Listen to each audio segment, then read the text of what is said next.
Century 21 et ses 915 agences immobilières au service de vos projets partout en France présentent Sud Radio Conseil de famille. Bonsoir Stéphane Moller. Bonsoir Philippe Rossi. Vous êtes associé au sein du cabinet VIA et ce soir, Romain, qui est en couple depuis 2 ans, nous dit hésiter entre le mariage et le PACS. Est-ce que vous avez un conseil à lui donner ? Et oui, il y a effectivement beaucoup de différences entre PACS et mariage. Et en travaillant sur cette chronique, je me suis rendu compte que le sujet a été tellement vaste et passionnant que nous allions le traiter en plusieurs volets. Un peu comme nous l'avions fait pour les résidences de service. Et comme souvent en matière de gestion de patrimoine, ce sont les objectifs qui vont être déterminants dans ces choix. Alors, PACS et mariage ont de nombreux points en commun, on le sait Stéphane, le premier d'entre eux étant d'organiser la vie commune du couple. Alors, comment choisir entre ces 2 actes ? Alors commençons par quelques principes généraux. Tout d'abord, il est important de savoir que certains pays étrangers ne reconnaissent pas le PACS. Donc si vous voyagez dans ces pays, vous serez considéré comme étant en union libre si vous êtes pacsé.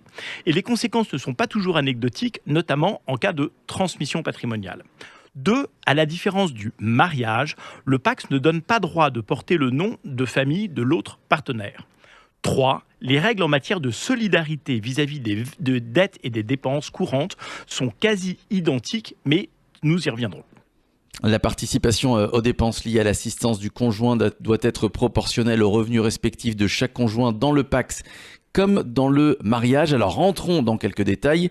Est-ce qu'il y a des différences concernant la résidence principale ? Très importante. Si la résidence principale est une location et si le bail n'a pas été conclu par l'un des partenaires du PACS, l'autre partenaire n'est pas réputé être locataire, signataire du logement.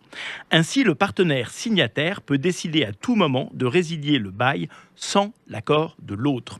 La cotitularité n'est pas automatique dans le PACS. Pourtant, le partenaire non signataire devra tout de même être solidaire du paiement des loyers. À la différence du PACS, les 2 époux sont réputés cotitulaires du bail, même s'il n'a été initialement signé que par l'un d'eux dans le mariage. Et si les partenaires de vie sont propriétaires de leur résidence principale ? Alors, si la résidence principale est une propriété, la situation entre PACS et mariage ne va également pas être la même. Le partenaire pacsé peut revendre le logement servant de résidence principale sans l'accord de son partenaire, à la différence du mariage, dans lequel l'époux propriétaire ne pourra pas revendre ce bien sans l'accord de son conjoint, et ce, qu'importe que son conjoint soit copropriétaire ou non. Et concernant le régime de détention des biens, Stéphane ? Alors le contrat de mariage par défaut est celui de la communauté d'acquêt, alors que le contrat de PACS par défaut est celui de la séparation de biens. Toutefois, les 2 peuvent être amendés par contrat. Il faut décidément poursuivre cet inventaire la semaine prochaine, mon cher Stéphane. Comme Romain, vous posez vos questions sur le site de Conseil de famille et je vous donne l'adresse tout de suite, conseil-de-famille.com et évidemment, cette chronique à retrouver en podcast sur notre site sudradio.fr. À demain Stéphane. À demain Philippe. C'était Sud Radio Conseil de famille. avec Century 21 et ses 915 agences immobilières au service de vos projets partout en France.